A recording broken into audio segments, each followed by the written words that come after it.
The man never expected that the custom artifact given by his monster-like childhood friend could suppress a level 7 powerhouse in a single move. You should know that beings like that are extremely rare in the world, yet now it forced the opponent to kneel and unable to move. This completely stunned Arnold. He thought he had already seen through Jack's biggest secret, that Jack was just an ordinary man with no real strength, but now it made him question everything. It all started not long ago, after he was taught a lesson by Liz at the tavern, because it was a sneak attack. The more he thought about it, the angrier he became. So he went to ask around the adventurer circles, trying to find out who the girl was that attacked him last night. But before he got an answer, Kark suddenly interrupted and told him the attacker was Liz, known as Shadowstep, but in reality it was very likely Jack, also known as the level 8 shapeshifter. Kark said he had warned Jack beforehand to behave himself, but clearly last night's tavern incident angered Jack, so Jack had Liz make a move. This news shocked Arnold and the others, because level 8 was the highest rank among hunters, and they really couldn't see that kind of strength in plain-looking Jack. So after parting ways with Kark, they started asking random people for information, but after asking several people the answers were the same, that Jack was very strong. Yet when asked how exactly he was strong, no one could explain. This vague feeling gave Arnold an idea, that maybe Jack's strength was just exaggerated rumors. After all, almost no one had actually seen him fight, and the reason he reached level 8 might not be combat ability but the work of his teammates. So Arnold made a decision to personally test Jack, but Jack knew nothing about this, and was still worrying about how to repay 50 billion in debt. After sobering up, Siddeley gave him two choices. The first was that if they became husband and wife, their assets would be shared, which meant the debt would disappear. The second option was Jack marrying into her family. In short, the conclusion was marriage. Just as he was thinking about turning over a new leaf, Tino suddenly showed up, and happened to accompany him out for some fresh air. By coincidence, Arnold and his group were also looking for Jack, so they ran straight into each other. Seeing this situation, Jack immediately knew they were here for revenge, but right now the only one with him was level 3 Tino, who was no match for Arnold at all. So he made an excuse, saying he didn't bring any weapons today, so winning or losing wouldn't prove anything. But he didn't expect that sentence to be misunderstood by Tino.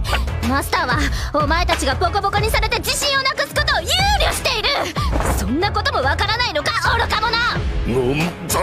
And the fight became unavoidable. Jack had no choice but to accept the duel. He planned to move it to a busy street, hoping members of his battle group might show up to help. But nothing happened, which made him feel hopeless. There were 6 opponents, not to mention level 7 Arnold. He wasn't confident he could beat even Arnold's 5 followers. おい、いつまでぼんやりしてやがる。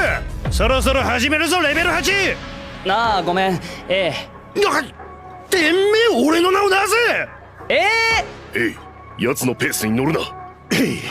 In Arnold's eyes, this was just Jack playing tricks. He probably had checked things in advance, which further convinced him that Jack's combat ability didn't match his level, and that he was an idiot who climbed up relying on teammates. But those words pushed Tino past his limit. The one thing Tino could never tolerate was Jack being insulted. マスター、やらせてください。こいつらに後悔させてやります。わかったよ。じゃ、気をつけてね。あれ？止めんのか？うん、ティノの希望だし、頼んだよ。 Something no one expected. Arnold thought Tino might have some real skill, but once the fight